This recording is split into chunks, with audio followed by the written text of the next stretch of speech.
हे सीएसईटी aspirants, कैसे हैं आप सब लोग?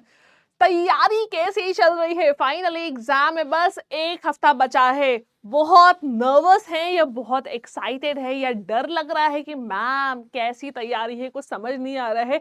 बहुत कुछ तैयार है भी, लेकिन बहुत कुछ तैयार नहीं भी है।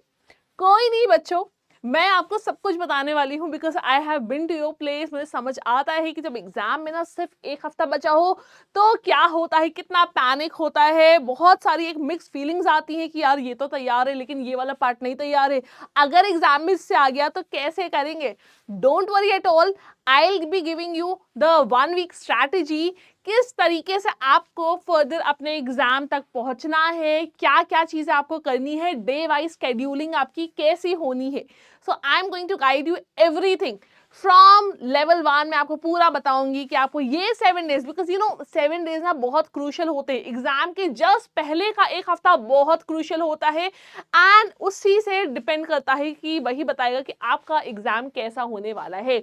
तो क्या करना है, कैसा करना है, क्या स्ट्रैटेजी हमारी होनी चाहिए, क्या हमारी तैयारी होनी चाहिए, ये सब कुछ बताएंगे। बस एक चीज आपको अपने में करनी है, मोटिवेटेड रहना है, कॉन्फिडेंट रहना है। याद रखिए जितना पढ़ा है ना वो आपका एक स्ट्रॉन्ग बेस है।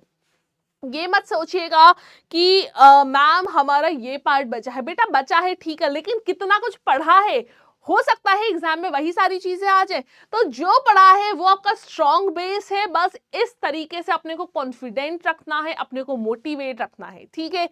बाकी जो नहीं पढ़ा है कोई बात नहीं, हम चीजें धीरे धीरे सीख लेंगे। वीक एरियाज को हमें कब कब टारगेट करना है हम ये भी समझ लेंगे। छोड़ेंगे कुछ नहीं, don't worry, but stay confident, stay motivated. चलिए अपन लोग डिस्कस करते हैं कि अब हमको आगे कैसे कैसे करना है, क्या क्या पढ़ना है, किस किस दिन कैसे कैसे क्या चीजें करनी है।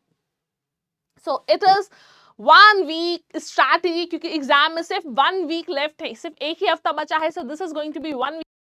आपको कैसे ये एक हफ्ता यूटिलाइज करना है।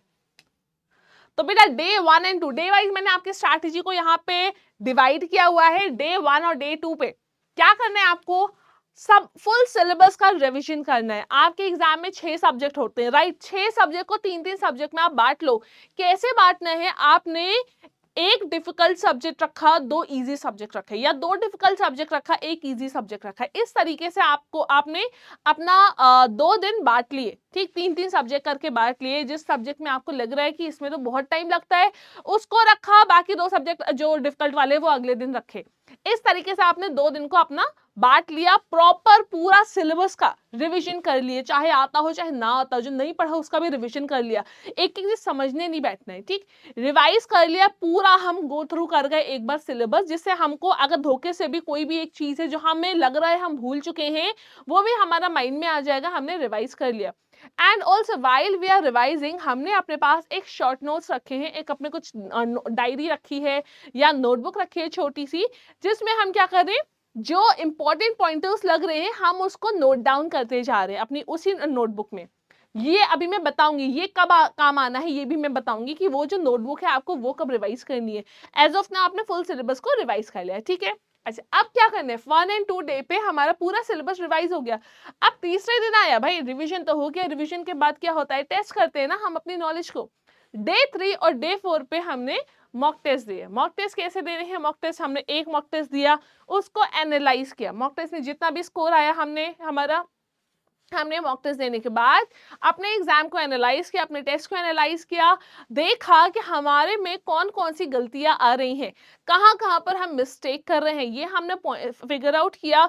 कौन सा वो टॉपिक है जिसमें हम रिपीटेडली मिस्टेक कर रहे हैं, उस टॉपिक को हमने दोबारा से पढ़ा। एनालाइज करने का मतलब बेटा सिर्फ ये नहीं होता है कि आप बस देख लो कहाँ पर गलती है, नहीं।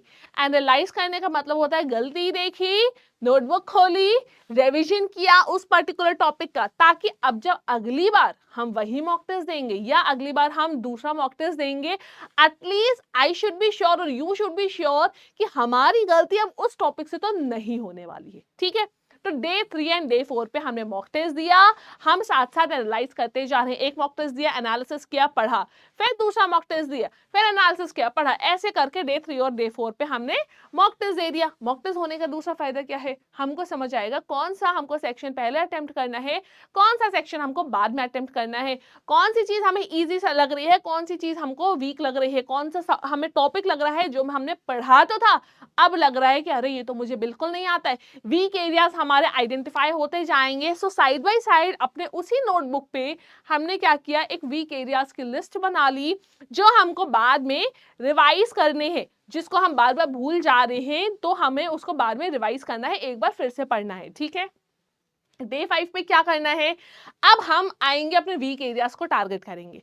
डे 5 में हमने जो भी अपने वीक एरियाज की लिस्टिंग बनाई है ना, हम उसको टारगेट करेंगे कि कौन कौन सी चीज हमें नहीं समझ आई थी, हमने उसको पढ़ा, उसके बेस पे कुछ क्वेश्चंस करे। ऐसा नहीं सिर्फ पढ़ लिया, उसको पढ़ा, कुछ क्वेश्चंस हमने उसके सॉल्व करे, ताकि I should be sure, you should be sure कि वो पर्टिकुलर चीज, वो पर्टिकुलर हमारा जो भी वीक एरिया था, जो भी पर्टिकुलर टॉपिक थे, वो अब हमें आता है अच्छे से। ठीक है, तो जब आप क्वेश्चन सॉल्व करोगे, जब आप प्रैक्टिस करोगे, तभी आप इस चीज से अश्योर्ड हो पाओगे कि हाँ अब मुझे आता है, अब मैं कॉन्फिडेंट हूं। ठीक है, डे 6 पे अब हमने क्या किया, फॉर्मूलाज और जो की पॉइंट्स थे, जो हमने वो अपनी छोटी सी शॉर्ट नोट्स बनाए थे, जो एक नोटबुक रखी थी या जो हमने अपनी डायरी रखी थी, उसमें हमने फॉर्मूलाज और जो की पॉइंटर्स थे हमने एक जगह नोट डाउन करे थे।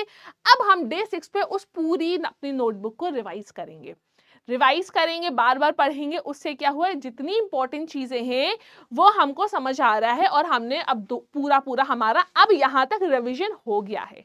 ठीक है, डे 7 पे क्या करना है, रिलैक्स करना है और क्विकली पूरा रिकैप करना है। पूरा रिकैप करने का मतलब ये नहीं होता है कि पूरे सिलेबस का हम रिवीजन कर रहे हैं फ्रॉम पॉइंट 1, ऐसा नहीं करना है। जो हमने अपने की पॉइंटर्स बनाए हैं, जो मेन हमको लगता है चीजें हैं, उनको हमने पूरा हमने देख लिया और उसको पूरा हमने रिवाइज कर लिया। ठीक है, अच्छा अब सेकेंडली, अगर हमको कुछ भी ऐसा लग रहा है कि ये पर्टिकुलर ऐसी चीज है जिसमें हमको डाउट लग रहा है, you can comment us in the comment box, हम ताकि आपको गाइड कर पाए कि आपको वो चीजें कैसे सॉल्व करनी है। ठीक है, कोई भी ऐसा चीज, कोई भी ऐसा डाउट आपको लग रहा है तो आप कमेंट बॉक्स में हमें कमेंट कर सकते हैं कि आप प्रिपरेशन में आपको कोई भी दिक्कत आ रही, कैसा भी कोई भी फील आ रहा है, आप हमको कमेंट बॉक्स में लिख के बता सकते हैं कि मैम हमको ऐसी ऐसी दिक्कत आ रही है, एंड आप हमको इस चीज पे गाइड कर दीजिए। अगर किसी भी टॉपिक को लेकर आपको कंफ्यूजन है, यू कैन डू इट। और देखो, सीएस बनने का सपना है आपका, और this is the milestone that you have to achieve. Just and just trust your preparation, and I trust you, everyone trusts you, and I'm very sure that you are definitely going to crack your examination. Confident रहना है, positive रहना है, panic नहीं करना है, बिल्कुल भी panic नहीं करना है, परेशान नहीं होना है। Trust your preparation, you are going to rock this exam and I am very sure of it. All the best to all of you.